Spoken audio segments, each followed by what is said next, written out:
Good evening, everybody. Thank you for joining us for tonight's Lemley Family Lecture.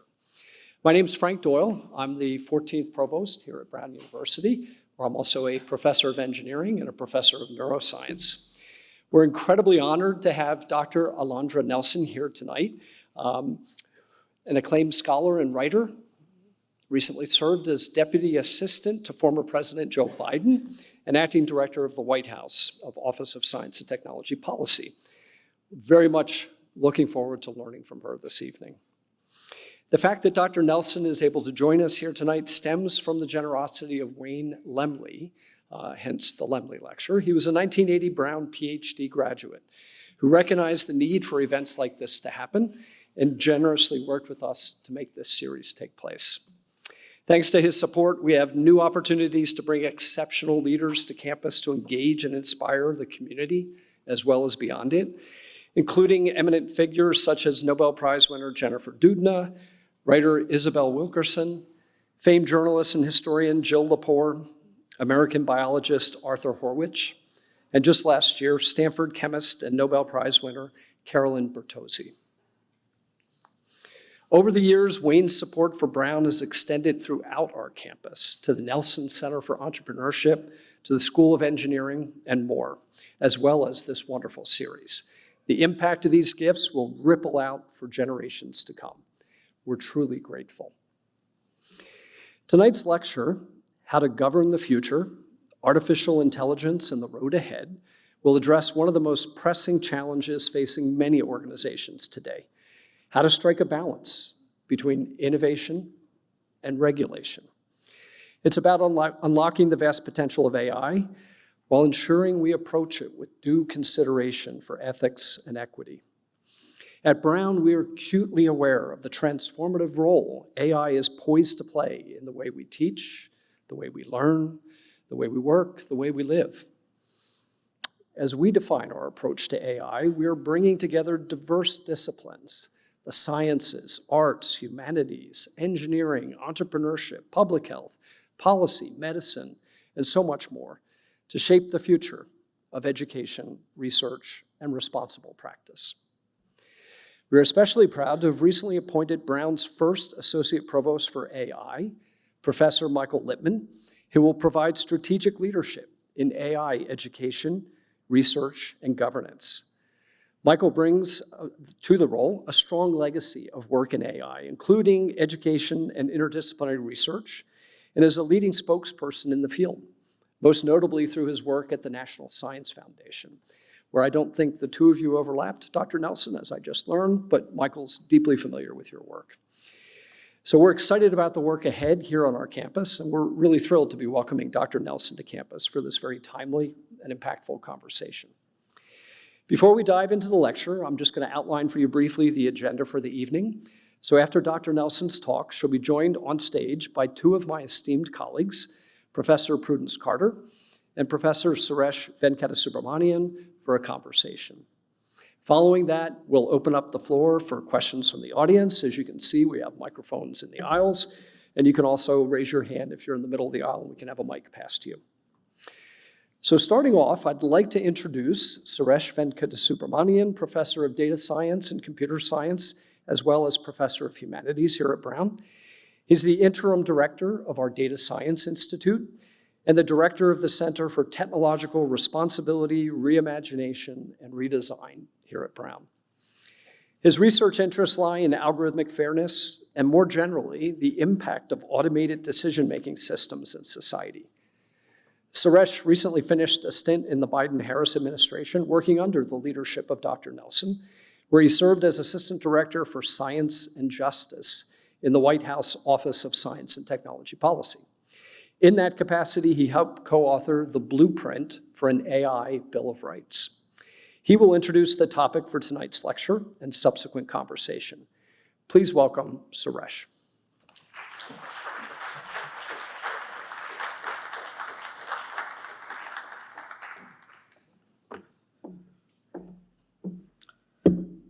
Thank you, Provost Doyle.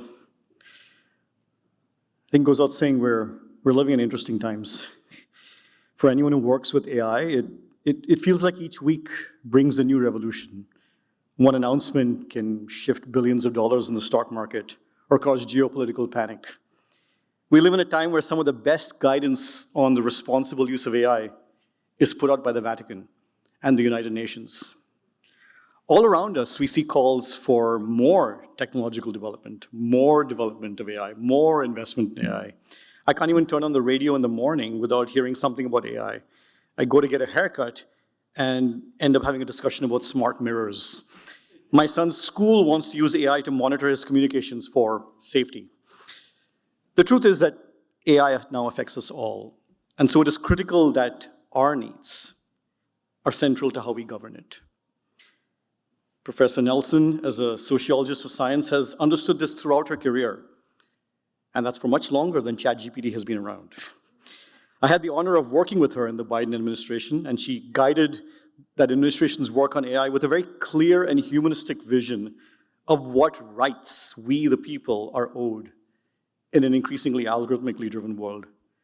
She showed us that we can think clearly and precisely about technology, of what it can and cannot do for us, by bringing it into a socio-technical conversation, one that understands that our imagination and our dreams can help us shape the future that we want, and that the march of technology is not something we need to watch in horror and awe from the sidelines.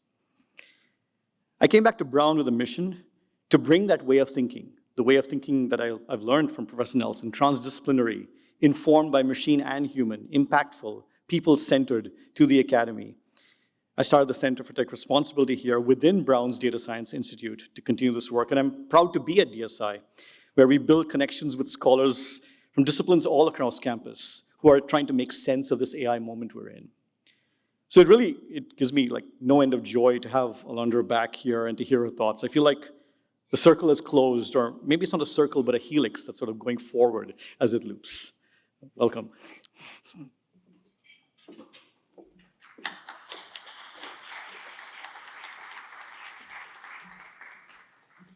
All right, next it's my honor to introduce Professor Prudence Carter. Prudence is the Sarah and Joseph Jr. Dowling Professor of Sociology and the Peltz-Ruttenberg Family Director of the Center for Study of Race and Ethnicity in America.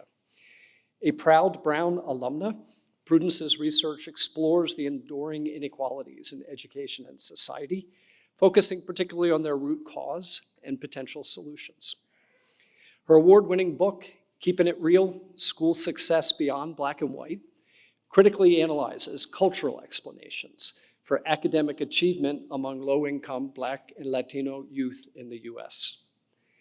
Prudence is a past president of the American Sociological Association and an elected member of the American Academy of Arts and Sciences, the National Academy of Education, and the Sociological Research Association. She is also a fellow of the American Educational Research Association. Her work has appeared in leading journals and featured in numerous national media outlets. Please welcome Prudence Carter.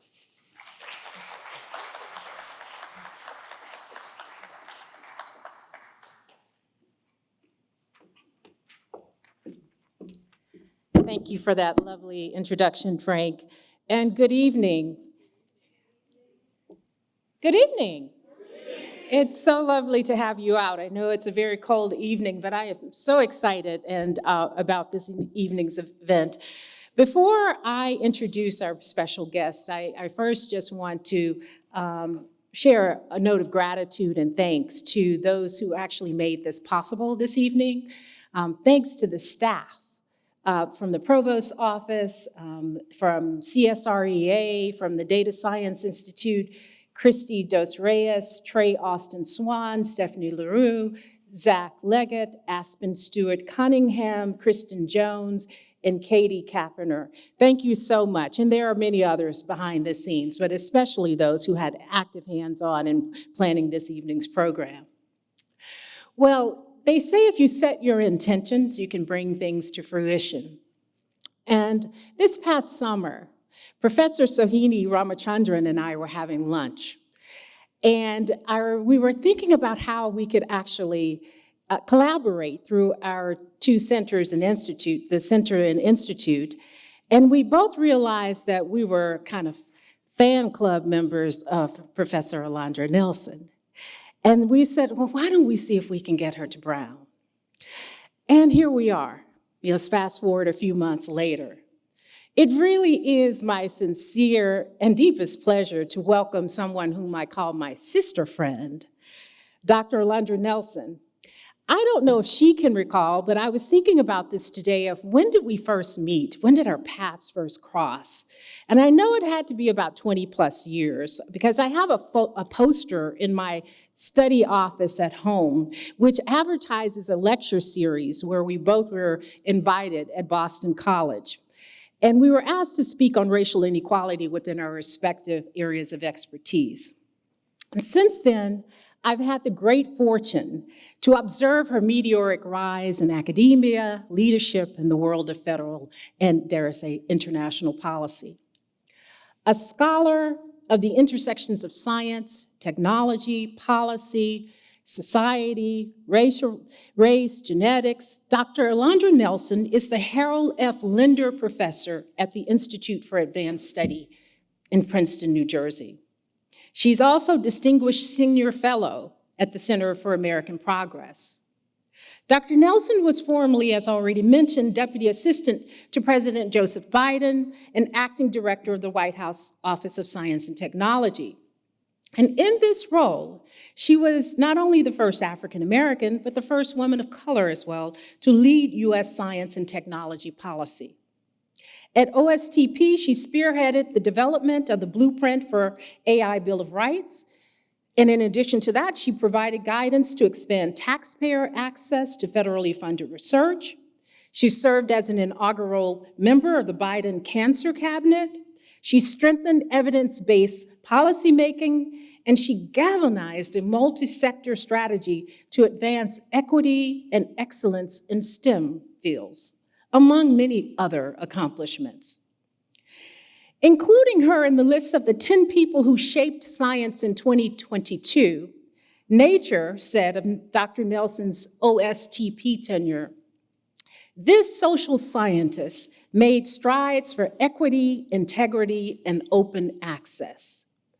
Values and principles which I hope and pray many of us who lead integral institutions and organizations will continue to embrace and stand up for. Dr. Nelson is also the award-winning author of widely acclaimed books and articles, many of them which have been translated into various languages. She is the author of The Social Life of DNA, Race, Reparations, and Reconciliation After the Genome.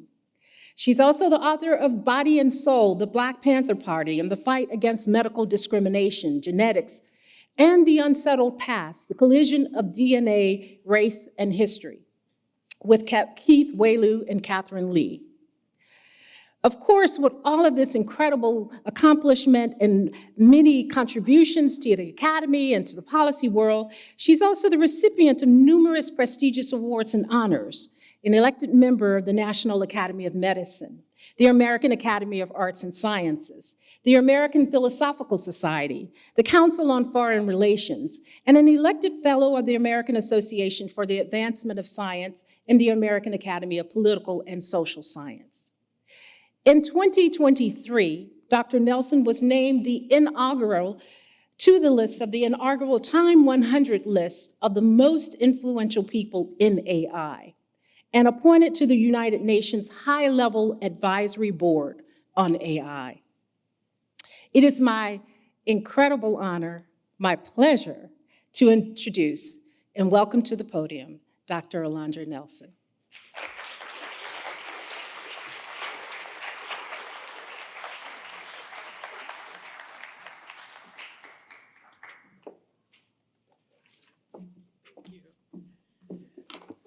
So 3 introductions. Thank you all, Provost Doyle, Suresh, and Prudence, my dear friends. Thank you to the Center for the Study of Race and Ethnicity in America, the Data Science Institute, for the invitation to be here. I'm deeply honored to be here also under the auspices of the Lemley Family Lecture, and thank them for their support. And thank you all for being here on this kind of slushy, snowy night. It was a little bit of an adventure getting here, but we got here in the end. So I'm going to I'm mostly looking forward to the conversation, and so I'm going to try to not take too much time with my remarks, and we'll see how that goes, because, this is a kind of wild and fast-moving space, and I think those of us who've, watched the news over the last month, I think there's still lots that I'm trying to process and learn, but I'm going to tell you a kind of a philosophy, like how I think that we can begin to as individuals, as organizations, I think this applies to organizations, and as a society, begin to think about fast-moving technologies. Forms of AI tools and systems are, in some regard, probably the least of it. We probably have quantum information science coming, bioengineering, biomanufacturing, lots of other kinds of iterative dynamic technologies coming.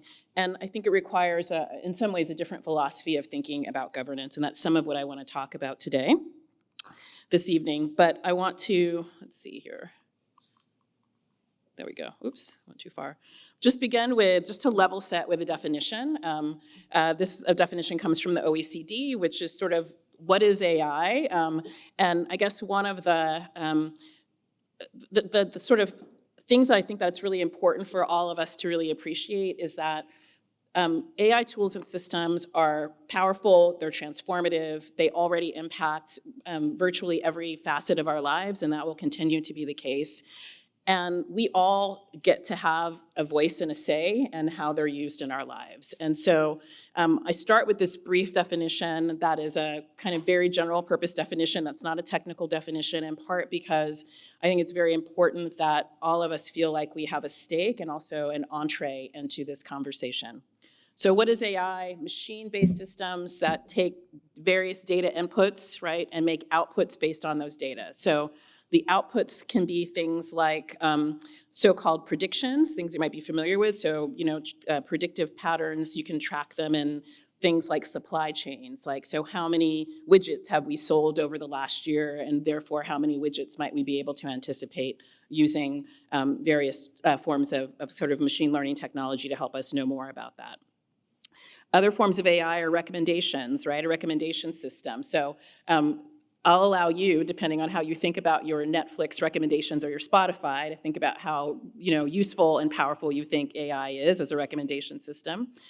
Decision-making suggestions. So one example of this is in real estate. So large management companies like RealPage and Greystar use an automated system called YieldStar to help them set prices. And there's been some accusations from the Department of Justice to fix prices in ways that are unfair to consumers, for example. Most of you are probably most familiar with AI that outputs content, generative AI that outputs content as its output. So that's using deep learning and machine learning techniques to interpret large amounts of data and also sometimes neural networks as well. And then more recently with things like DeepSeek's R1 or OpenAI's O1 Mini or O3 Mini, we're talking about reasoning, which are large language models effectively that can take a bit more time, use various kinds of chains of thought and reasoning to reply to a query that you might submit to them. These systems vary in their level of autonomy and adaptiveness after they're deployed. Some are static, others are iterative, so it's a large kind of suite of tools and systems that we're talking about. But fundamentally, machine-based systems that take inputs and generate outputs is what you need to know. I think it's also really important because so much of how AI has become important for our broad public conversation happened in November of 2022 when ChatGPT was introduced as a commercial product to the world for the very first time. So those of us who work in tech policy, who work in computer science, we're familiar with some earlier versions and iterations of ChatGPT, GPT-2, for example, knew that chatbots were becoming increasingly important in this space. But this was really the first time that you had a consumer-facing product. And I think part of our attention, our aspiration, our fear, our awe, our shock around AI it was that moment that you had a consumer-facing tool, not just something humming in the background of, say, a recommendation system. So I think it's really, this is a graphic that I worked on with Suresh for another presentation, but I wanted to present it here because in our imaginations, in our imaginaries, we think that all AI is generative AI, right? All AI is ChatGPT. But I think when we're thinking about AI and AI policy, it's important for people to understand that it's a subset of much broader fields that do a lot more in the world. And so that means that if we're thinking about things like AI for good, and you might be familiar with AlphaFold, which is an AI program that was developed by Google DeepMind that predicts the protein structure, and we hope might lead to kind of novel drug development, among other things. So the developers of this, John Jumper, who's now at the University of Washington, but was at DeepMind, and Demis Hassabis, a founder of DeepMind, received the Nobel Prize for chemistry this year for AlphaFold, which is now in another iteration, but this is an early iteration. And I think there was a lot of confusion in the reporting because people assumed that it was a large language model, right? So this is actually deep learning, right? So this is AI, it's a deep learning model, and it's not a large language model. So it's a way in which AI is sort of impacting our lives, and one of our sort of hopes for it is around, our big hopes for AI, or AI for good, such as it is around potential healthcare applications. So why do we care about AI? In part because we think it might do transformative things in the world. So AI for science, one application that I've already mentioned to you. Another example where it's already having some beneficial applications is AI for accessibility. So this is a screenshot about a London-based company called Waymap that helps visually impaired people navigate their surroundings. You can use it indoors, you can use it outdoors.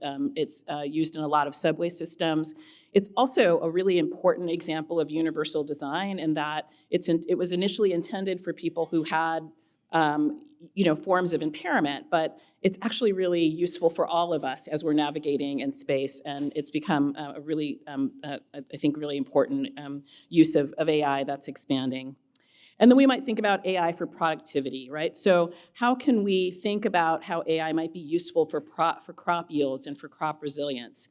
How can we, as we aspire to feed more people, feed the world, could it be the case that agriculture could be equipped with cost-effective AI tools that can identify crop diseases, pest infestations early in their development before they cause real damage in agriculture through kind of crop surveillance? So these are some of the sort of among the group of things that we hope for when we think about AI for good.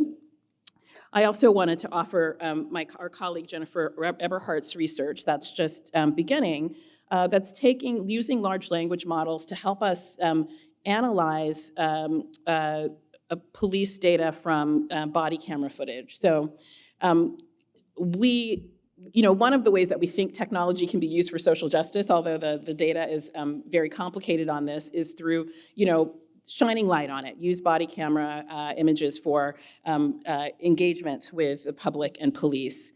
What Professor Eberhardt, who's a psychologist at Stanford, has shown is that there's just caches of data sitting in police departments that nobody has ever analyzed. So we have these police cameras, nobody's actually looked at the data. So what she's done is gotten permission to transcribe this data and to use large language models to do some analysis from this data. And she's been able to show where there are kind of patterns in language that suggest that an interaction is going to get heated and might lead to a kind of suboptimal outcome for the person that's been stopped by the police. So our AI for good applications are also for ongoing kind of social challenges with regard to things like police violence and police public interaction. So these are the things we hope for, but my message for you this evening is that AI for good, there's nothing that's inevitable about it, that any of these things that we hope to come out of AI are not inherent characteristics of the technology itself, right? Any of these outcomes must be stewarded by the way that we structure them in systems, the way that developers use them, the way that we build them, the ways that we build guardrails and laws around them. And we're seeing that it's not inevitable, these good outcomes, because we have a lot of outcomes that are indeed not good. These are just some headlines that I've pulled over the last year. So will AI benefit or harm workers?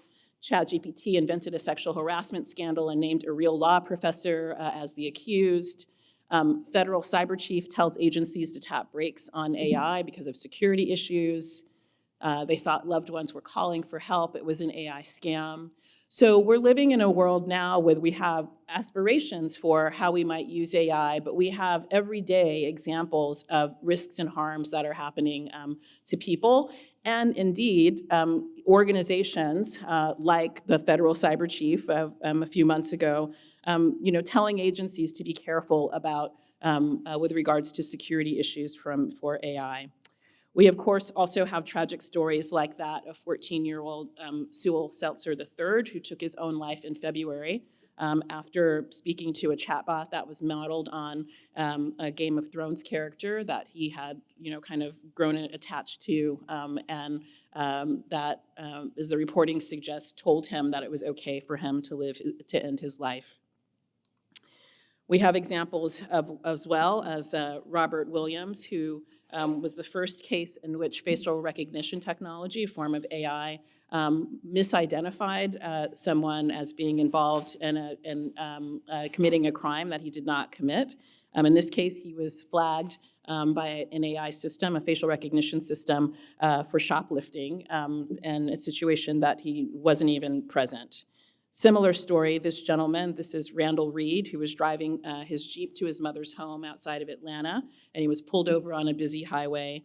The officer said he had 2 theft warrants out of Baton Rouge and Jefferson Parish, districts on the outskirts of New Orleans. He was confused because he had never been to the state of Louisiana.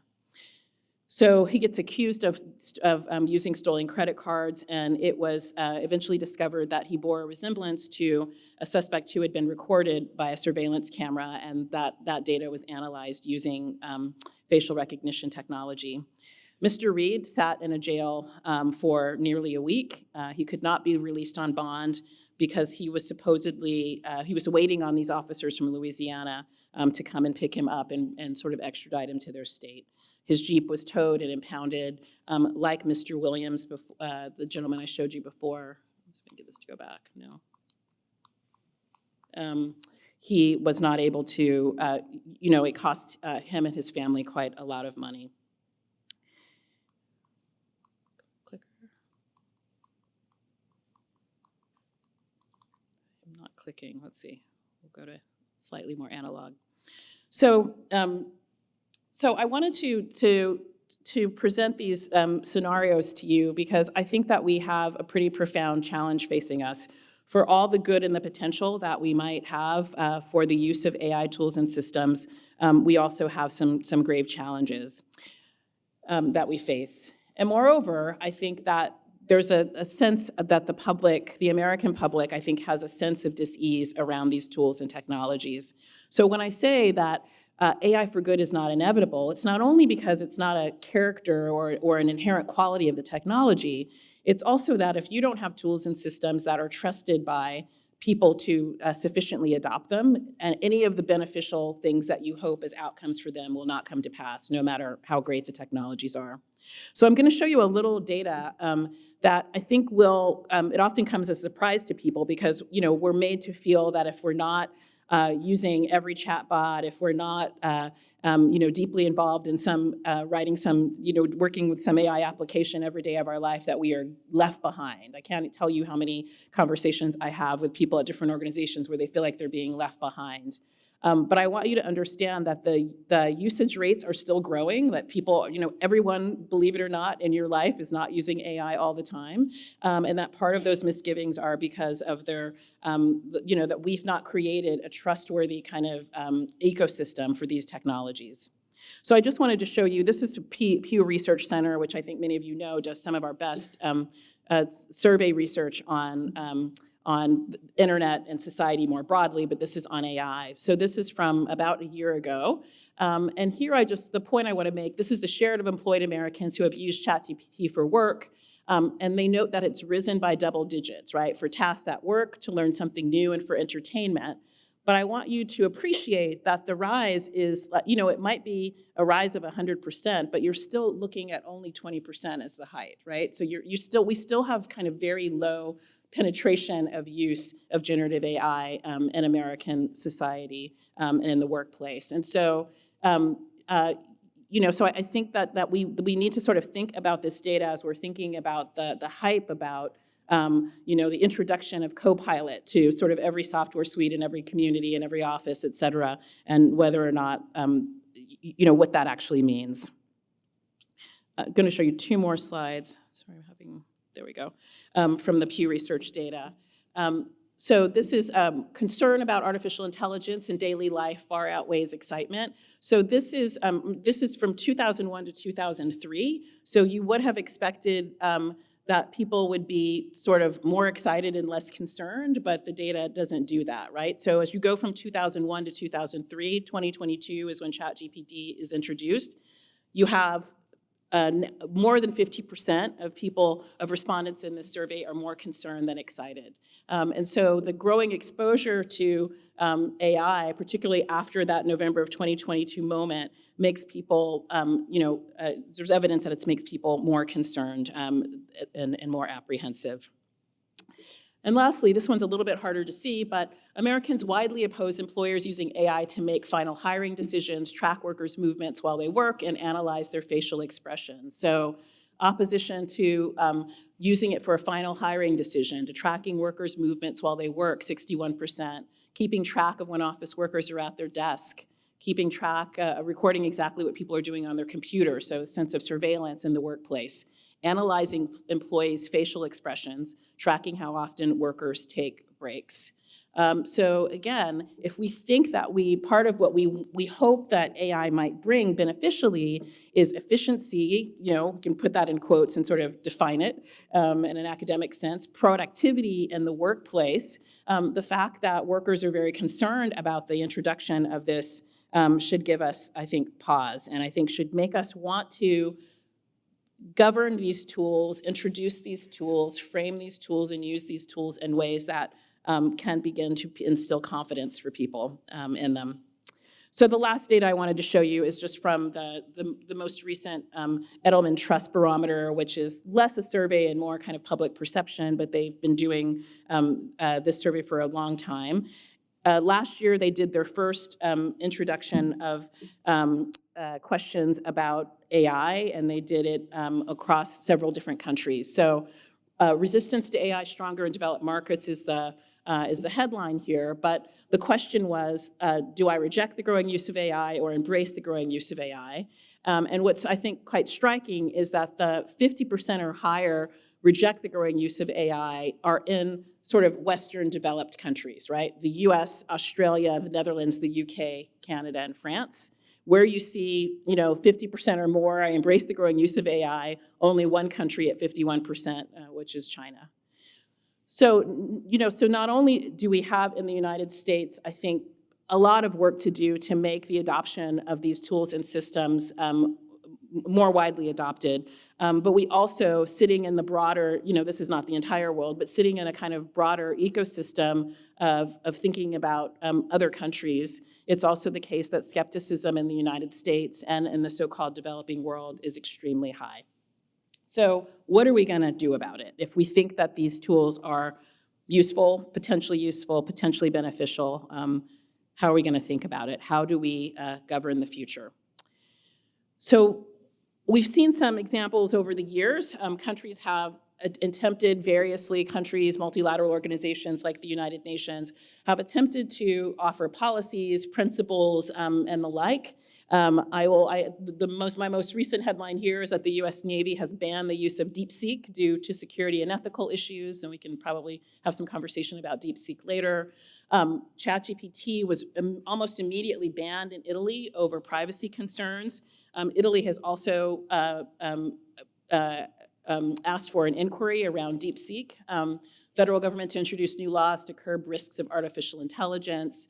California legislator approves bill proposing sweeping AI restrictions, et cetera, the reference to the EU AI Act and the like. So these are the various ways that different kind of political government constituencies, state constituencies have attempted to think about how to govern the future. It's been often through policy and law. It's been through things like bans.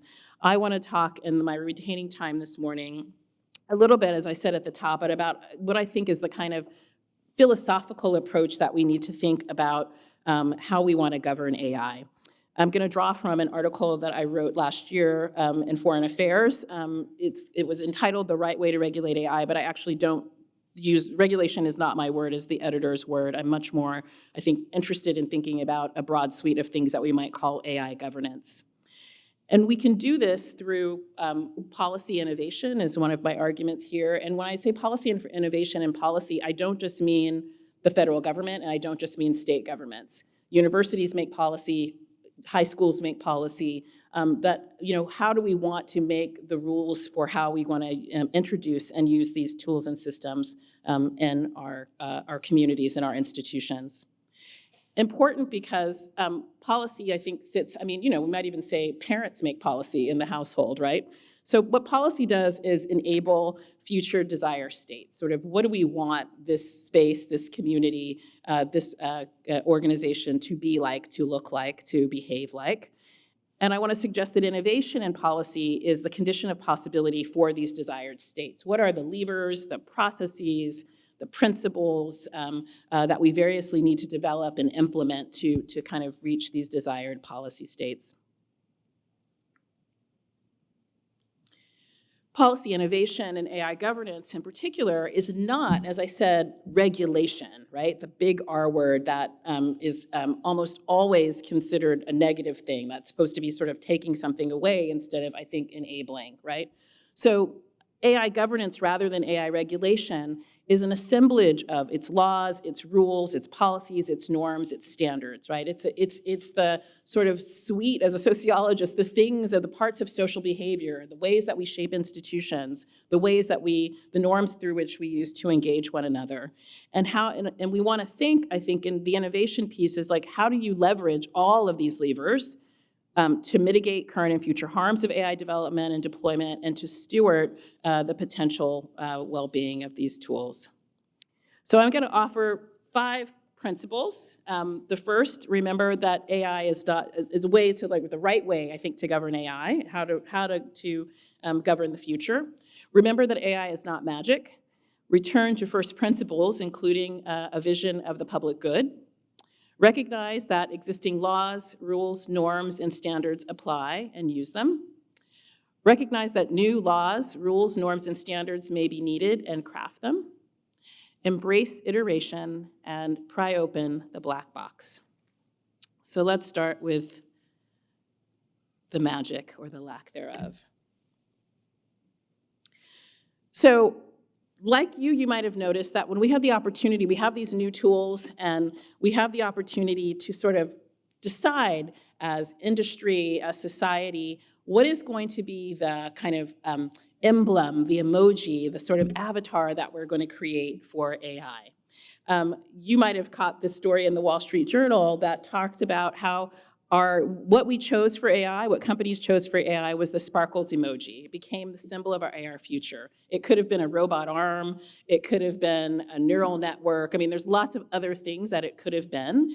But it is not for naught that many of us settled upon something that gave a kind of a sort of residue of magic that is part of the sort of hype of how we think about AI as a symbol of what AI means in the world. Not surprising at all, because a lot of the reporting on AI, certainly the introduction of ChatGPT in the fall of 2022, was about its brilliance, its awe, about the magic of it, about the fact that some claim that it was sort of reaching to AGI, to a kind of sentience and a kind of magical, ephemeral existence. So when I say that one of the ways that we govern the future is to remember that AI is not magic, what I want to suggest is that whether or not you're talking about a university or you're talking about the federal government, that any reasonable AI governance is going to require a moment of disenchantment. So you might be familiar with this, the spell must be broken. And I think using AI effectively will require a kind of disenchantment.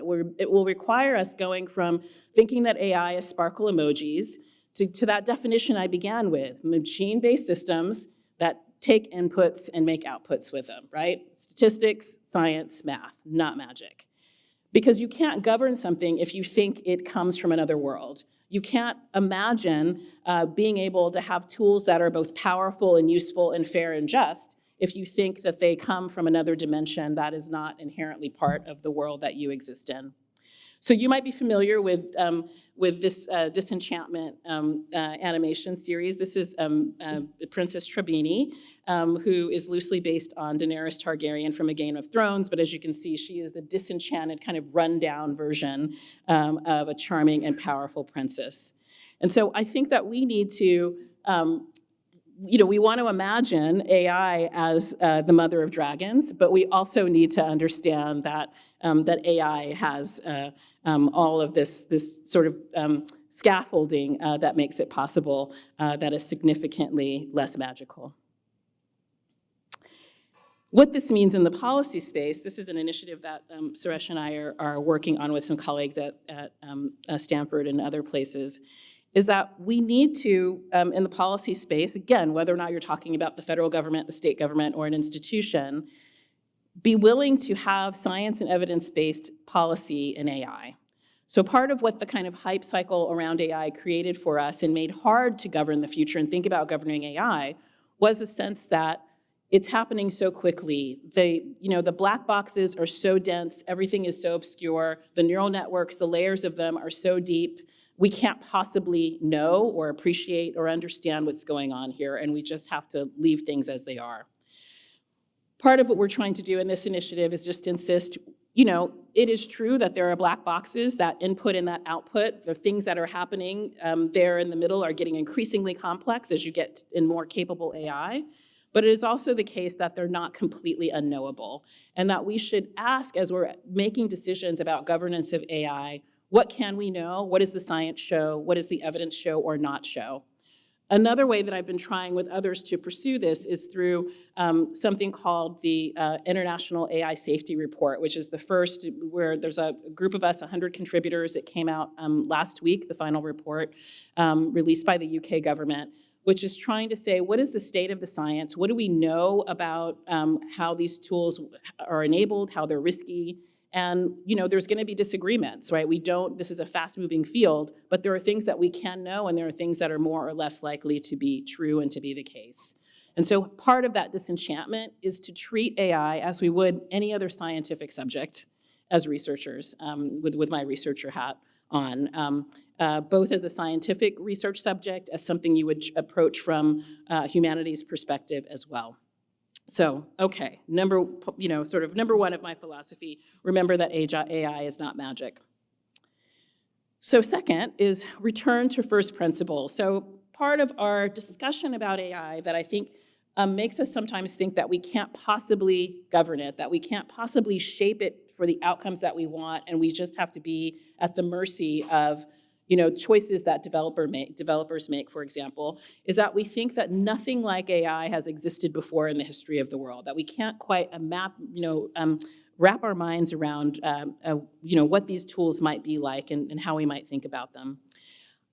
I think one approach that we need to take is to realize that the introduction of these new technologies certainly have impacts on the social world. They have impacts on the world around us, but they don't necessarily change the social compact. The things that we have long agreed upon, even in a polarized community and polarized society, that we should cherish, that we should value, that should be the case. And this is why, during my time working in Washington with Suresh and others, we started a project in the White House that became the blueprint for an AI Bill of Rights, but was harking back deliberately to the foundational AI, the Bill of Rights of the United States Constitution, right? This sense that there are fundamental things that are important even when you have a brand new tool that's iterative and that's changing and dynamic and powerful. So one way of thinking, the output of this was the blueprint for an AI Bill of Rights, which has been referenced here. There's 5 principles that that AI systems should be safe and effective. They should be not discriminatory, that one should have some modicum of privacy protection, that you should have notice when AI is being used for a consequential decision, and that if AI is used for a consequential decision, you should have some alternative or consideration or fallback, some understanding. You should be able to ask for some understanding of how that decision was reached. So I offer this for you, this was something that we did in the Biden administration. It's no longer part of the current administration's work, but what I'm offering here for you to think through is the principle of it. Like, just because AI is introduced, it does not mean that that employment discrimination laws don't apply, or laws around fraud and the ways that we've thought about laws around trade don't apply. Those still apply with regards to AI. We also want to think about the ways that existing governance applies, and I want to offer you one example of this. So this is the State of Illinois' Biometric Information Privacy Act. This is an act that was started in 2008. Illinois is the only state that grants residents the right to sue over businesses' improper collection and mishandling of their biometric data, whether it's an employer or customer, it doesn't matter the role. What Illinois legislators did very smartly is that even though this was introduced in 2008, well before we had anything like ChatGPT, they wrote the law in such a way that it applies to facial recognition technology, it applies to other forms of AI uses of AI systems and tools, which is to say that we don't always, sometimes we will need new legislation, but sometimes we actually need to just be willing to be a little disenchanted with our new tools and think about how they apply to the social world that we're in and the social world that we want to have. That said, there may be instances in which new governance may be needed, and we see examples of that. In the last California legislature, Governor Newsom signed 18 bills into law that were related in some way to AI. He did not sign into law, if those of you are tracking SB 1047, which we can talk about, he vetoed that one, but there were 18 other laws that had something to do or say about AI. For example, one established heightened consent requirements for the use of digital replicas in the media and entertainment, given the important role of actors in creative fields in California, for example. Just today, a California bill was introduced, the Automated Decision Safety Act, that takes up, it's a new bill, it's the third introduction of this bill, but it does two things. It offers new legislation, and the new legislation is to say that is to sort of authorize existing regulatory bodies to use their powers to apply to AI. So it's a kind of combination of using existing laws and sort of pressing forward with a new law that makes them more powerful. And the premise is that, most of all, that anti-discrimination laws apply to AI. How else do we make kind of new laws and new governance? I want to remind us of the important work of workers and of social movements in creating governance for the future. So you will remember last summer the Screen Actors Guild and the Writers Guild of America strikes. And I think that when ChatGPT was introduced, or 5 years ago, or 2 years ago, if someone had asked you, how are we going to be developing employment law, thinking about AI? And, someone might have said, well, we're going to need to get all the best computer scientists and all the best labor economists and, think it through. And, we probably need to do some of that, and some of that is happening. But it's also the case that you had creative people, who created the world's first, as far as I know, the world's first employment action against, with regards to AI, and did so successfly. So both of these strikes ended with concessions from employers around the use of people's, how they could use their writing, whether, and the use of their images, the use of their voice in the case of actors. And so these will last for 4 to 6 years, the length of the contract.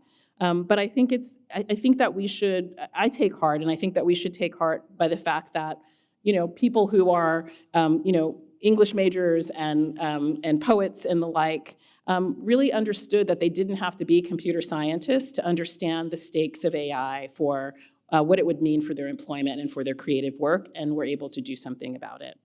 So one of the ways that we can govern the future is to be willing to, as I said, be a little bit disenchanted and to sort of, be clear about the stakes of what these tools mean, and be willing to do something about it.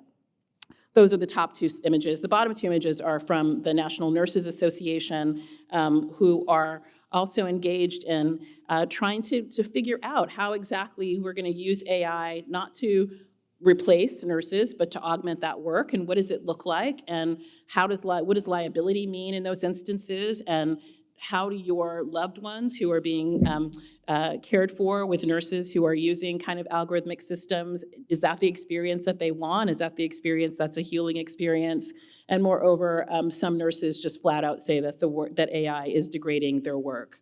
So we're seeing ways in which we are coming to have kind of challenging contestation about the use of these tools and systems, and these labor struggles are one of them. And of course, we also have lawsuits. And so the outcome of these lawsuits, should people like the actor John Grisham win, these are lawsuits against OpenAI for accusations that they, in the case of sort of crawling the entire internet for works, also maybe violated copyright or IP of writers like Grisham. So they could certainly lose this case, but they could also win this case, and that would be creating kind of new law about how we think about the relationship between AI and IP. So I offer all of these for you as sort of live, active, living ways in which we are thinking about how we govern AI as a counterpoint to the narrative I think that we often will receive in the media, which says that nothing can be done and nothing is being done. So again, all of these might not be successful. The next time the Writers Guild of America has a contract renewal, they may not get any concessions with regards to AI. But this is an active space, and it's a space that's not fully determined and that can still be shaped for beneficial outcomes, beneficial uses of AI.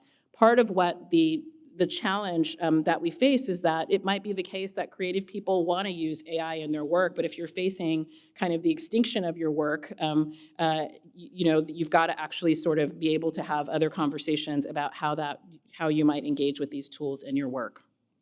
All right. So I want to offer to you one other pillar of this kind of philosophy of how to govern the future, and that is to embrace iteration.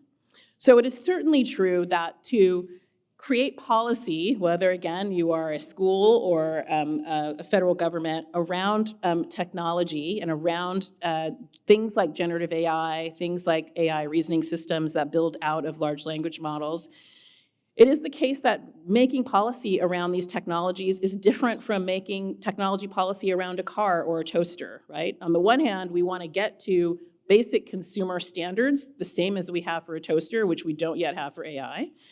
So let's get there. But we also want to appreciate that these tools are dynamic and iterative, and that the laws or rules that we might create around them may not last and stand for all time, and that should be expected and okay.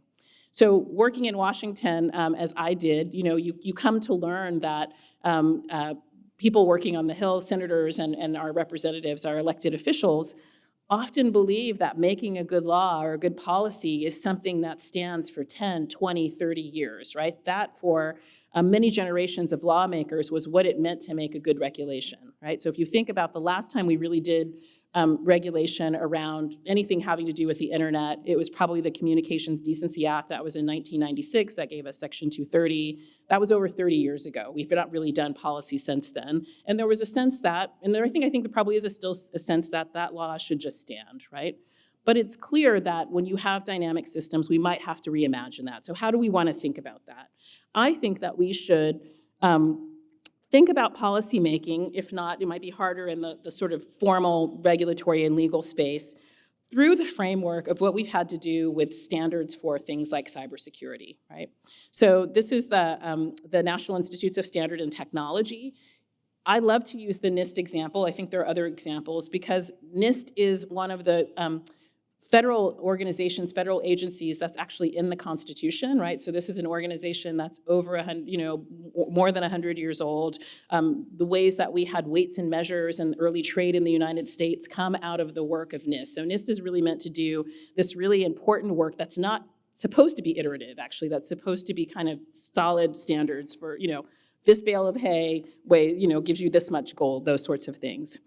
But what NIST had to do, beginning with cybersecurity and now also with the risk management framework for AI, is to do versioning much like we do software versioning. And I think that that kind of versioning is a way that we can think about in organizations how we do policy that can still be anchored in, I think, foundational kind of values and principles that organizations should not waver on. Like, you don't, just because you introduced AI doesn't mean you need to change the charter of an organization necessarily, but there will be things that need to be more dynamic. So I offer you here the NIST cybersecurity framework. This is a version 2.0. Just an example of the risk management framework that came out in January of 2023, with the version 1.0, with the expectation and the implication that this standard would be dynamic. It wouldn't stand for all time, and that one of the ways that we can think about doing AI policy is to anticipate that it might need to change. All right, so I think the last pillar of this kind of, what I hope is a kind of philosophy for you of thinking about how to govern AI that maybe kind of opens up, I think, some of the ways that we get stuck when we are left listening only to sort of company PR about these technologies, or also only to our highest aspirations for what they might become in 10 or 20 years. These are hopefully a bit more practical ways that we can think about how we can make these tools useful for the things that we want them to do. So this is prying open the black box, right? So the black box is, you know, that thing that sits between the inputs and the outputs. Sometimes we have some insight into what's happening there, sometimes we don't. But part of the way that we've also come to, I think, govern AI is to engage in forms of practice and research, kinds of red teaming, kinds of civic teaming that are attempting to do what the companies often will not do and open up for the public some of the challenges and things that we still don't know about these technologies. So I'm going to just offer 3 examples in closing. One is a widely known research paper by Joe Buolamwini and Timnit Gebru and others that suggested or that demonstrated that facial recognition technology was biased against people with darker skin, and particularly women with darker skin, and that the algorithm wasn't sort of working in the same way across all populations. And so that work was done by, looking at the sort of training data and by doing their own analysis of it, by actually sort of mirroring back to the companies independent analyses of, third-party auditing, red teaming, as you might call it, of the work that they were doing. So in the end, one company stopped doing these techniques, and then the others corrected. So Amazon corrected their system. They went from somewhere in the 80% accuracy to somewhere in the 90% accuracy.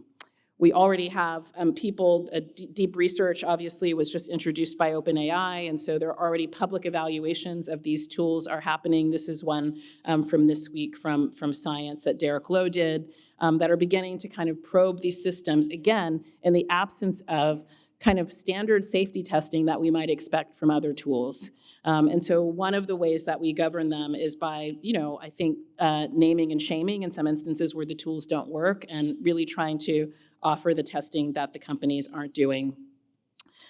Another example I'll offer you of this is some work that, let's see if I'm getting my clicker work, work that I did, some research I've been doing with the journalist Julia Angwin that we call the AI Democracy Projects, in which we've built software that draws the APIs from 5 different chatbots simultaneously and poses the same query to them.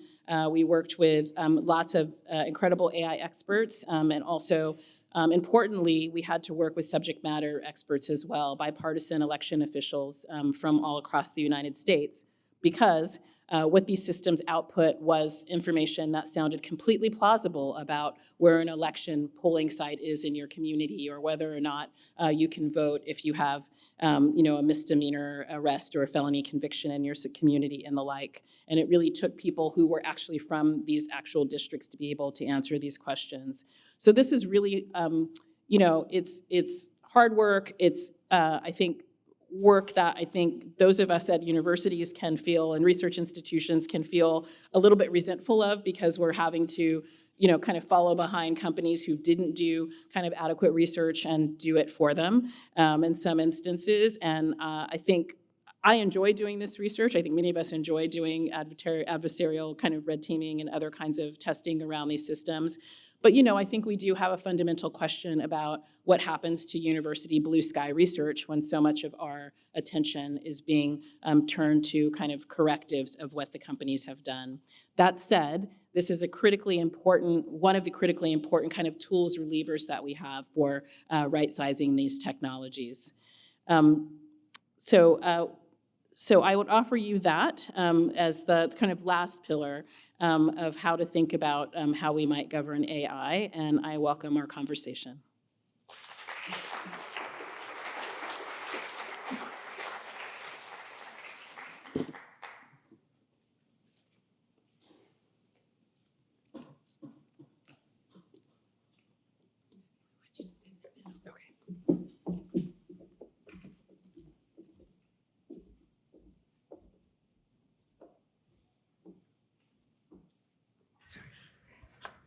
Right, well, thank you for that. That was amazing. We have a lot of questions, and I'm sure we have questions from the audience, so we'll have a bit of discussion here, and then we'll open it up for questions to the group. Sounds good. Yep. Okay. So many things to ask. You've brought up so many points. I want to ask you about open research, to end with the part you mentioned here about the role of blue sky research, the role of opening up the black box, right? You've championed open science at the White House with the publication of the Nelson Memo. You've weighed in on policies around open access to the most advanced AI models.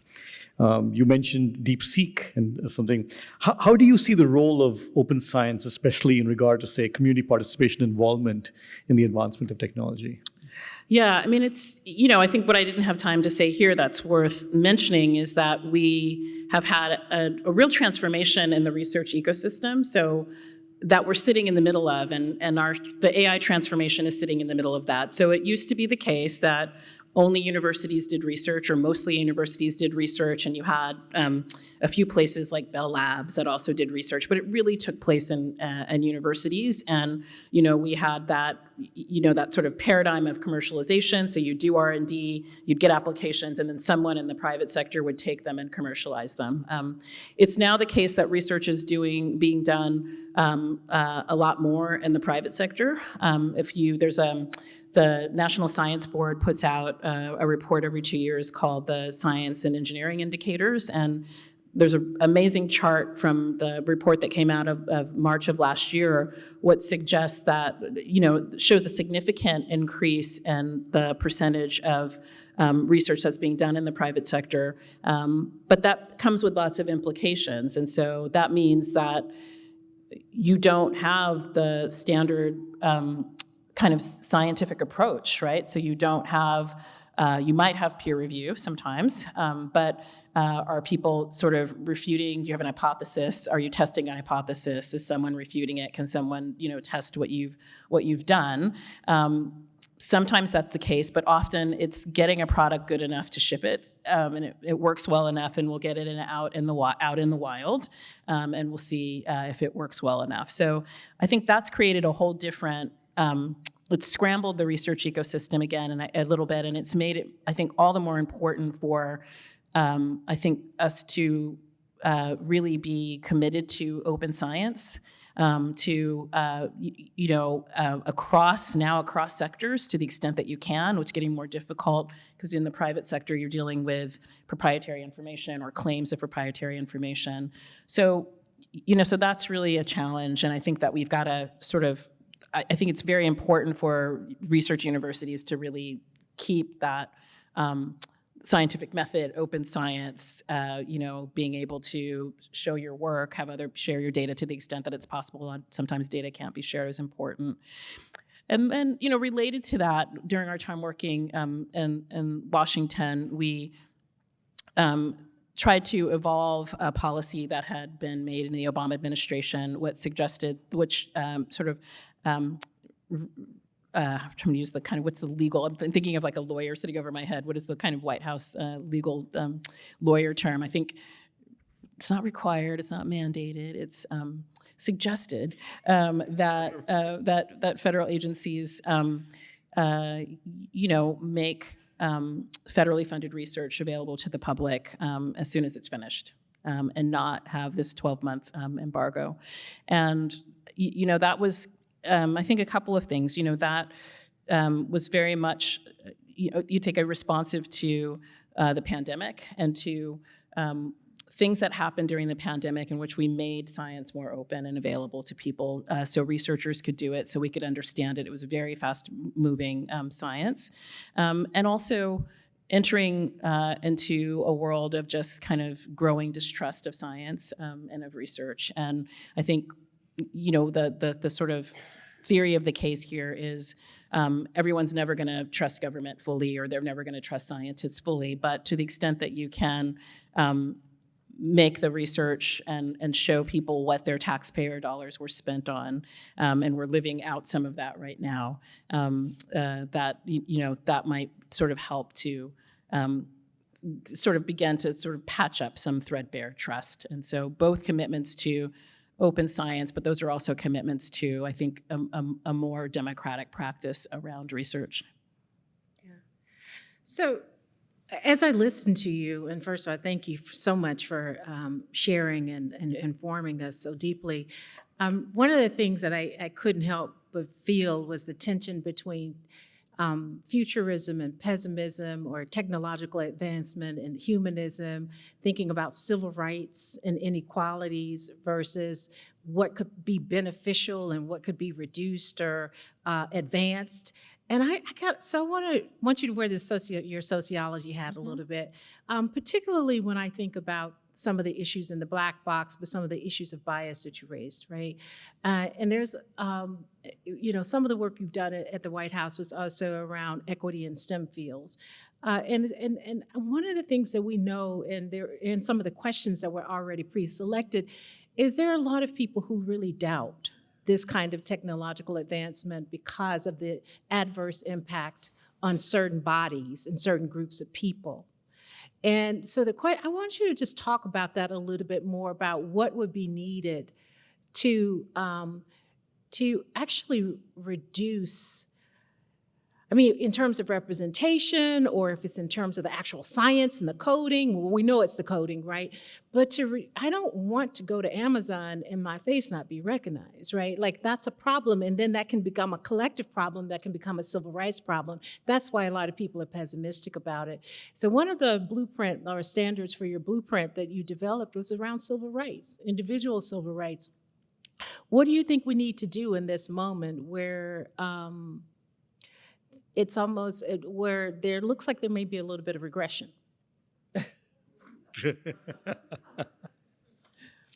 Is that a euphemism? That's quite a kicker for the question, right? It's like, where are we going with the question? Lots to say. So you're always going to have, there's a fundamental thing is that there's all data is going to be biased in some way. So that's just a fundamental challenge of data. Something's always going to be missing. Unless you create a perfectly balanced synthetic data set, something's going to be missing.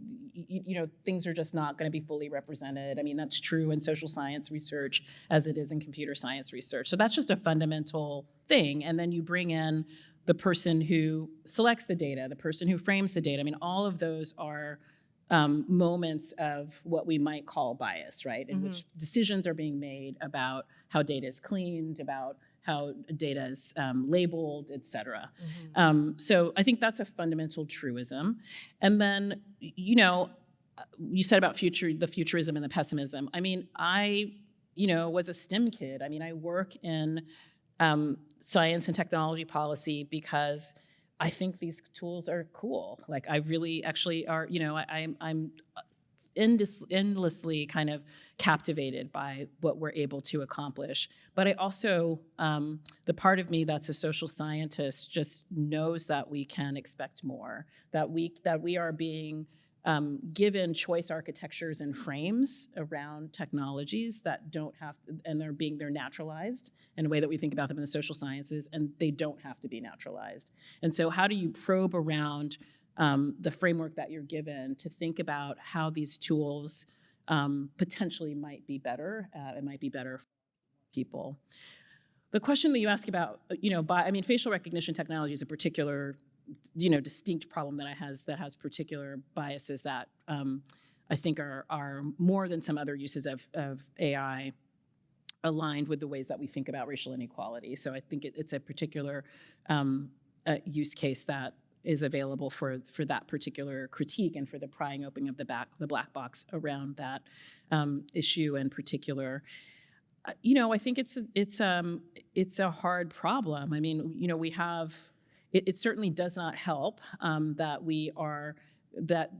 the private sector is being encouraged to not have diverse teams, to not have teams that can anticipate or at least articulate some of the sort of decisions that are being made in the creation of these systems. But I also believe that we can just do better. I mean, one of the analogies I use when I'm talking about AI, and people say, oh, well, if you have regulations or guardrails or laws or norms, you're not going to have good technology, or it's not going to be great.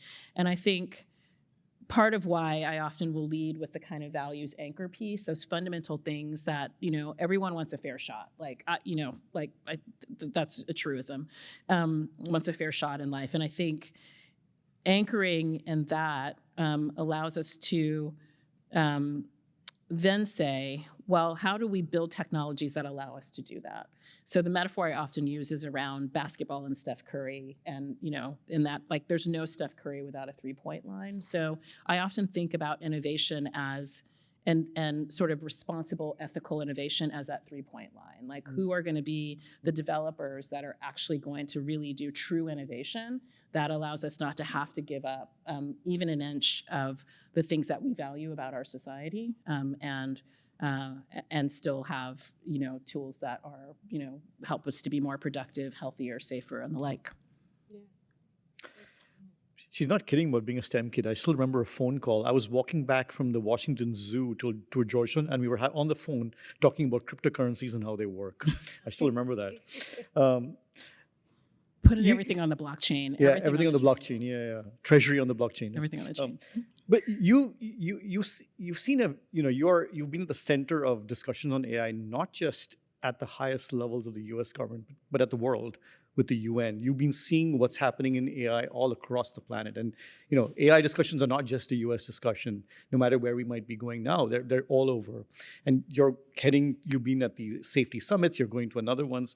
Can you tell us what AI governance is looking like across the world, and perhaps where we can be hopeful and how we see that happen? This is a really interesting moment. So I'm going to the France AI Action Summit, which takes place on Monday and Tuesday of next week. And it is going to be the third. So there's been the Bletchley Park, the London AI Safety Summit. There was a Seoul Summit in the spring, and then this one. And there's been lots of other kinds of convenings and gatherings besides. In addition, as Prudence mentioned in the introduction, I was part of the UN high-level advisory body that released a report this fall at the UN General Assembly called "Governing AI for Humanity."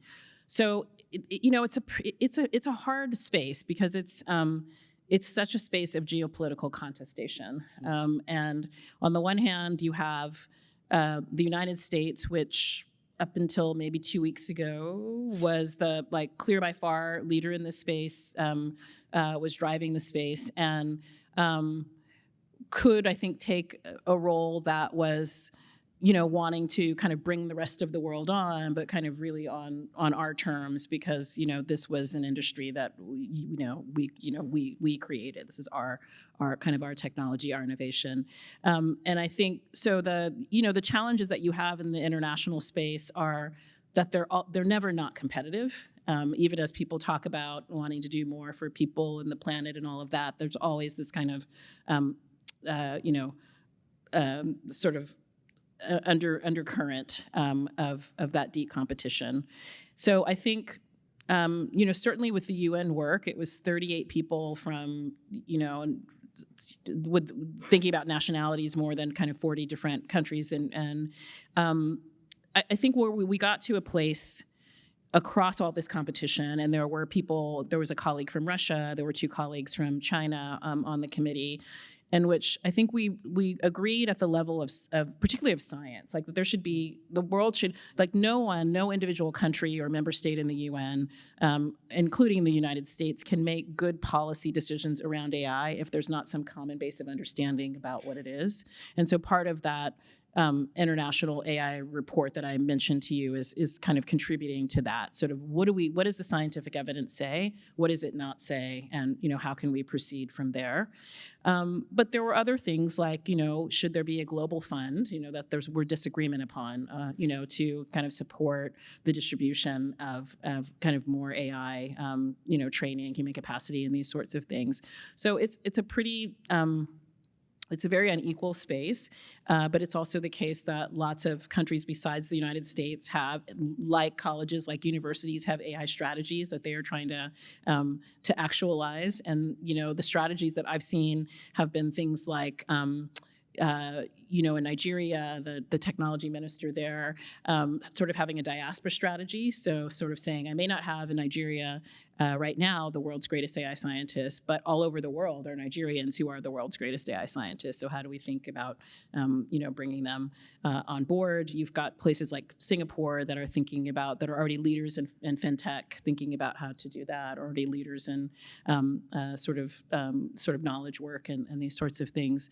But I think as we saw this week or the last 2 weeks with DeepSeek, AI is also an adversarial space, and so there's, I think, some sentiment around kind of sharing knowledge in the space of science, and there's deep competition, including in the United States itself. So one of the questions, and then we'll open it up to the audience, that I would love for you to speculate on, and particularly with your international work, the chart you showed where there were less developed or emerging countries, emerging economies and such, there's more hopefulness or optimism and around it. And you just mentioned Nigeria, and there were a few other African nations at that end of the spectrum as well. What's your sense? Is there about why there is more optimism in those places as opposed to the more the OECD countries, the more advanced democracies, and in some ways, is it about inequality? In part, I think. I mean, we don't know. So the Edelman data doesn't have, it's not backed by lots of qualitative interviews that would allow us to drill down. But I think we can make some good inferences.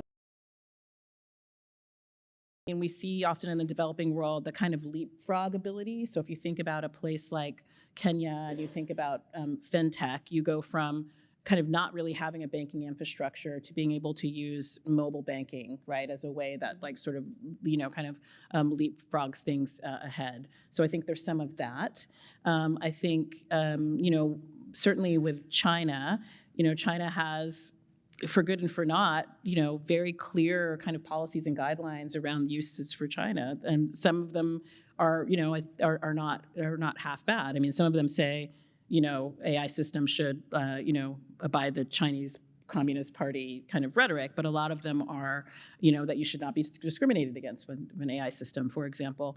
And so I think the China explanation is much more about, I think a much more authoritarian community that says we're going to use these tools and everyone is using them. But I think to your question, part of the explanation is probably about inequality and about being able to use these tools to, thinking about large language models, for example, to, write resumes, to, just to sort of really accelerate the ability to, I think, move about in a broader world in a way that's potentially more productive. Yeah. Let's open it up to the audience. There are 2 microphones, and on the side, if you can line up behind either one of them, then we can call you out one by one. Hi, thank you for coming. Oh, wait, And if you can introduce yourself very briefly when you do that. Yeah, I'm Nicole Gonzalez Van Cleve. I'm a sociologist and a big fan. This is a problem happening everywhere, but I can only speak to what's happening at Brown. I was shocked when people handed in their finals and I realized one student had plagiarized my work with ChatGPT. I was like, wow, this is so good. Wait a second, that's me. What the? But then I didn't even know, at this point I thought, how do we teach through this? That's the first stage question. Many of us are going back to blue books. And I think there is a generational issue, which is my elder colleagues, boomers, they're having trouble spotting AI. Whereas myself, like if you're an elder millennial and younger and the TAs are awesome, like boom, I knew it was a robot. Like I could feel it. I knew it. And then we have detection software that's failing miserably. We have an international student, bless him, he was working so hard and he was trying so hard with the English.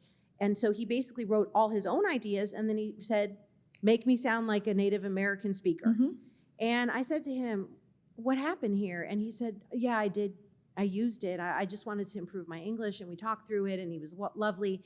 But it showed the failures that we were having, and I even talked to our dean of students, and that's now become a case. So can you help us navigate this terrain? Because it feels scary, and it feels like if we're not ahead of it, then this next generation, I'm talking about young people. Yep. My son's already saying, why do I need to go to school anymore? I could just ask ChatGPT things. And I'm like, some of our college students are feeling that same shortcut. Yeah. So how are you teaching your students and thinking about that? Yeah. Thank you. A couple things. That's a great question. One, I wish that instead of having a race to market, that OpenAI had spent a month, 2 months before shipping their products and spent time with K-12 teachers and college and university professors to help create systems for how you would use these tools. So you recall, I didn't put I could have put in one of my news headlines, the New York City School District bans ChatGPT. Imagine having a tool this interesting and having school districts having to ban it because they got no advance notice. We can imagine, if we want to imagine different futures, we could have imagined a world in which, that companies worked with teachers, and when ChatGPT was introduced, there were modules. There were we could imagine a whole different world for how this happened. So that didn't happen, and we're stuck with the world we have. We do have to learn how to teach differently. So I might have an unpopular opinion here, but I think it should be okay for someone for whom English is not their first language to be able to query, to use Claude or something and say, copy, edit this for clarity, do not change the sentiment. Part of it is also how you prompt the system, because if you put it in there, it's just going to put it into like Claude speak or ChatGPT speak. But you can kind of constrain like what you ask it to do, like just to make it more clear. Don't change anything else, for example. But I think we also have to think about different assignments. So even things as we were talking about the scientific method or how we do our work. Even things like citation is changing. So a colleague of mine who teaches at Georgetown encourages students to use chatbots and to use large language models in their work, but we have the issue of citation, like how do you cite it? So his response has been, print out the prompt and the answer and attach that to the back of the paper, and that becomes the citation. I can sort of see, what you gathered from that. And then I think we do have to do work that is about teaching students how to think critically about these tools. So, I would point you to the AI Democracy Project piece that I did with a bunch of other colleagues, because the answers look right.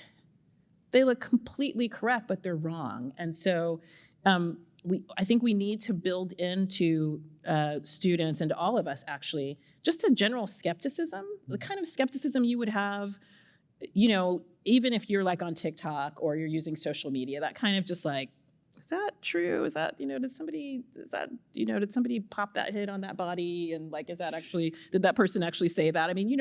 There are ways in which we have skepticism, and we don't have that about chatbots because they feel so plausible, so authoritative. The language is so smooth.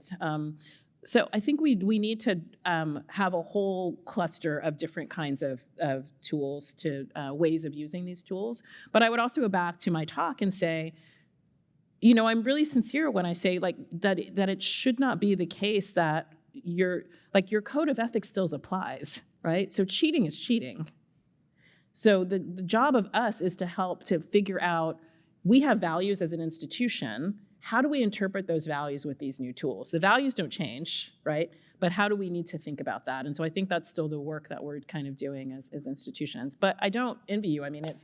It's a hard problem, but I think it's not the answer is not to tell students not to use the tools, it's to figure out how to incorporate the tools into the classroom in ways that help them use them, in ways that are ethical and that are helping them to build critical thinking skills. And based on Nicole's question, it sounds like it's not just the students who need guidance, but the professors do as well. Yeah. Next question. Hi there. My name is Keith Ritchie. I'm an alumnus of Brown, graduated a few years ago, but currently work in the AI practice at Paul Weiss in New York. Yep. I wanted to touch back on DeepSeek as part of in the broader context of what you've been talking about today, and also add like a few other points on the Sure. US side in recent months.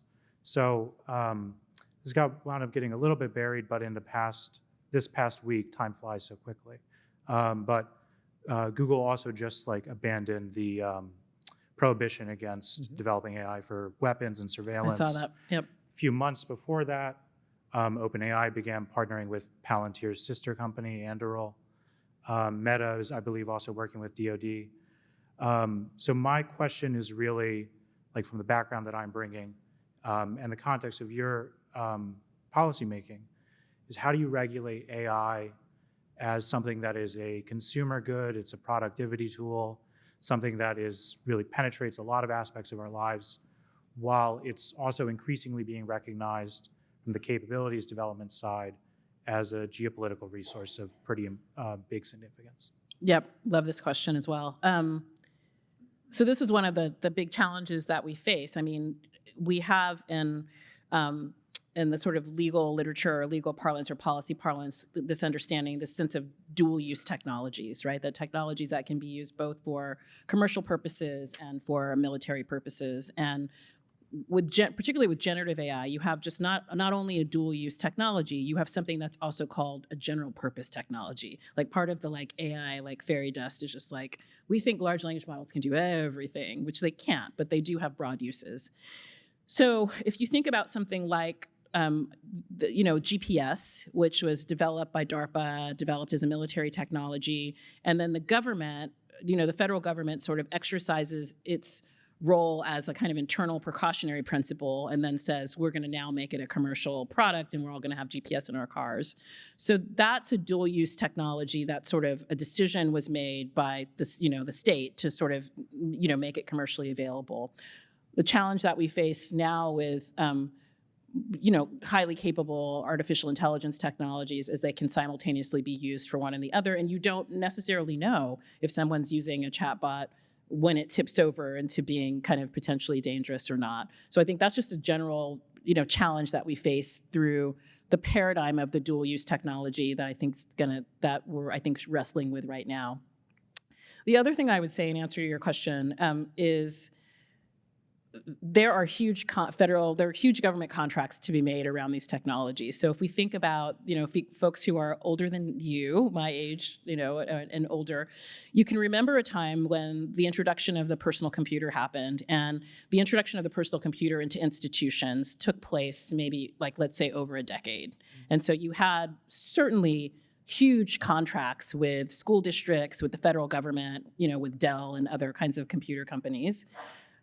What you're going to see, what we're seeing with AI is much more accelerated. So it's going to be huge contracts tomorrow, and it's not going to be sort of disseminated over the course of a decade. And so these are huge competitive contracts that I think there's a lot of competition over. And moreover, a lot of the concern and a lot of where the big contracts are going to be in the military space. And, clearly, a lot of actors in Silicon Valley are directly competing with Northrop Grumman, with Boeing. I mean, that there's a real kind of, in the business philosophy sense, it's an attempt at disruption of that conventional, I think, defense contractor model. And that leads us to partnerships with Palantir and Adderall and these sorts of things, which I think the Google Google already had a challenge with their employees around Project Maven. I mean, so I'm not on the Google board. I don't have anything to do with Google, but I think scholars writing about Google will certainly I think, reflect on an erosion of kind of founding principles of that organization as it comes to do this other kind of work and to really embrace, sort of military applications of AI. Thank you. Unfortunately, and in spite of all the questions we have, I think we're almost at time. And I think Can we just grab them all and do like a? yeah, if you can quickly ask your question, then maybe we can do a quick round. So Yeah. quickly. And we'll answer them all at once. Yeah, it's just with the question very Yeah, quickly. sure. Yeah, then I'll just skip the introduction and say thanks for the great talk. So I think what I'm most interested in is how technical work, more research, academic work in how AI works, how it interacts with policy and how it informs your policy. So I'm really interested in what kind of technical work do you feel will be most high impact for policymakers, and for example, what type of technical work are you most excited about? Thank you. Hi, thank you so much for being here. I'm a PhD candidate in Black Studies, and I'm feeling this kind of intersection between Afrofuturism and Afropessimism. My question is about ethics and sustainability. My field and the communities I work with are a little suspicious of AI. They bring up the extraction of materials in Congo. They bring up the negative impact on climate change. They bring up suspicion about the intellectual merit of folks who use AI-generated content or editing services.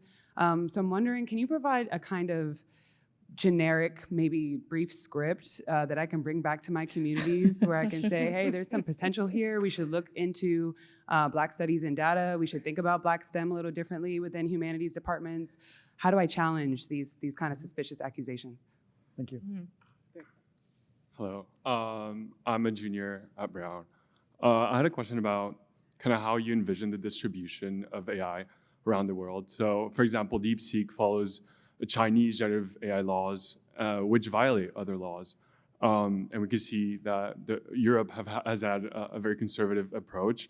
So I'm kind of wondering about whether you see technology being kind of this national thing or rather an international technology, and whether that's going to either increase the gaps, or is the technology going to be used to kind of use it as a level playing field? Yeah, that's a great question. Yeah. Hi, I'm a freshman here at Brown. I'm just interested in how AI is kind of accelerating corporate consolidation in some ways, with a small amount of big tech companies kind of controlling the most powerful large language models.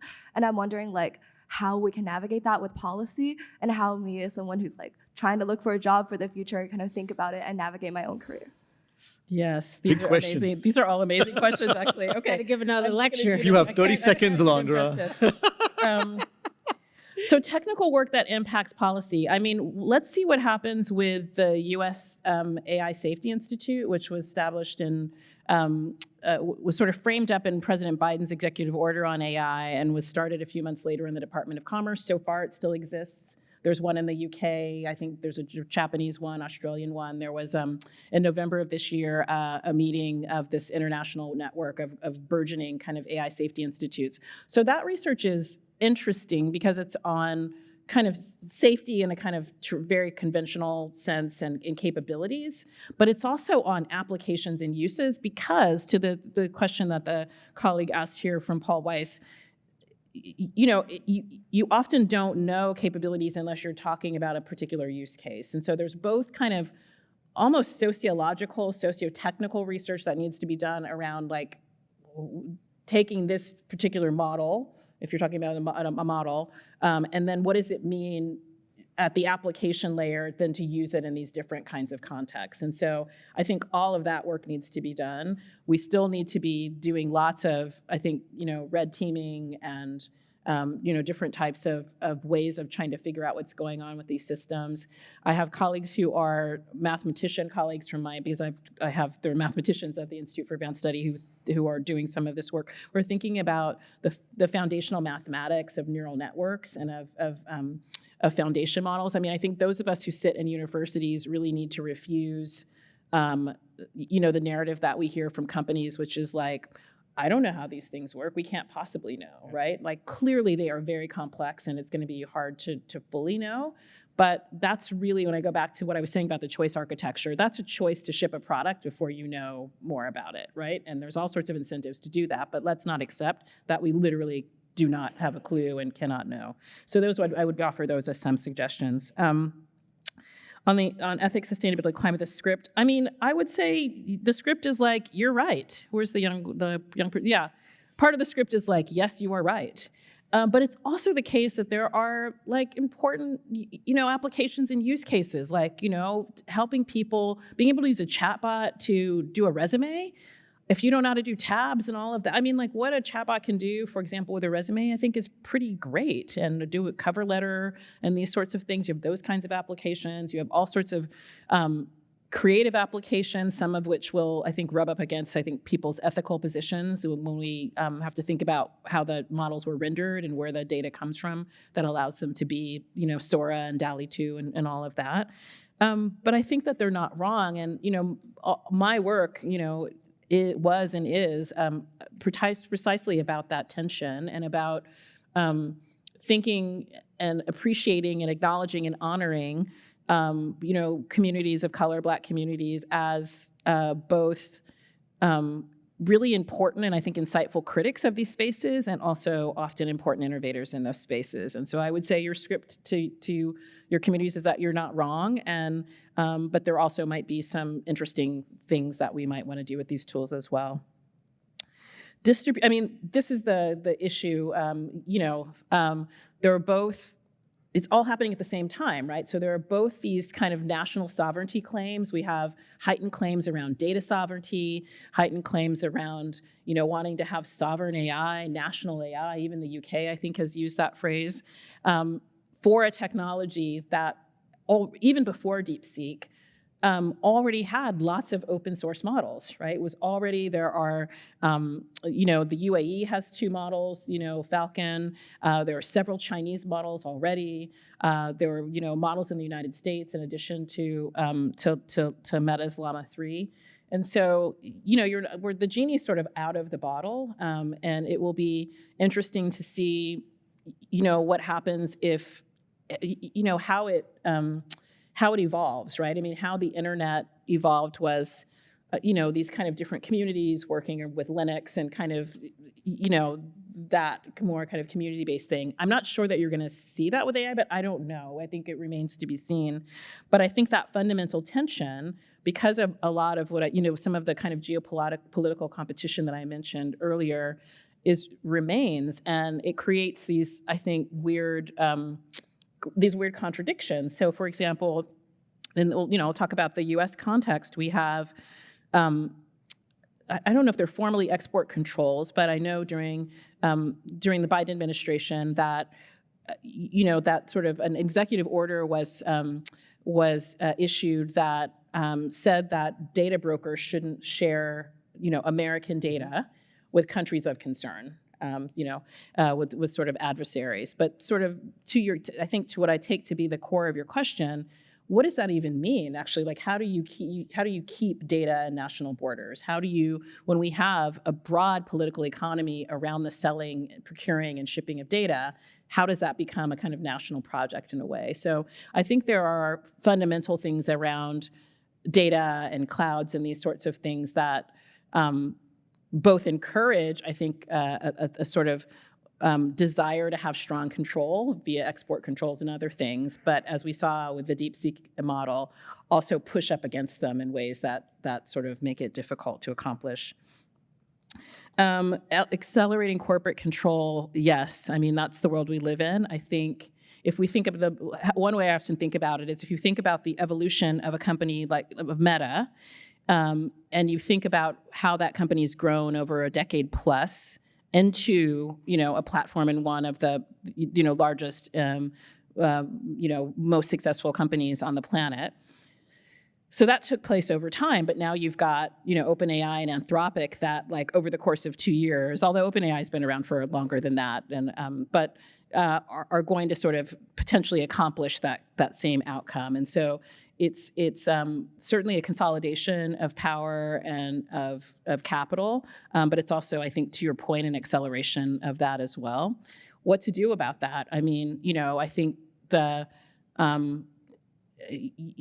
think the Biden administration was right to lean into antitrust, and into the work that Lena Khan was doing at the FTC, to the work that our friend Rohit Chopra was doing at the Consumer Financial Protection Bureau, all of whom, again, were using levers that were like pre-AI levers. They were pre-Chat GPT levers, right? But levers that were still useful for helping us to, balance out trade, keep marketplaces more diverse, push back a little bit on monopoly. So, I don't know what else we do if we don't have those levers, but we're going to have to figure it out. Okay, on that note, thank you once again for coming along. Alondra, thank you so much.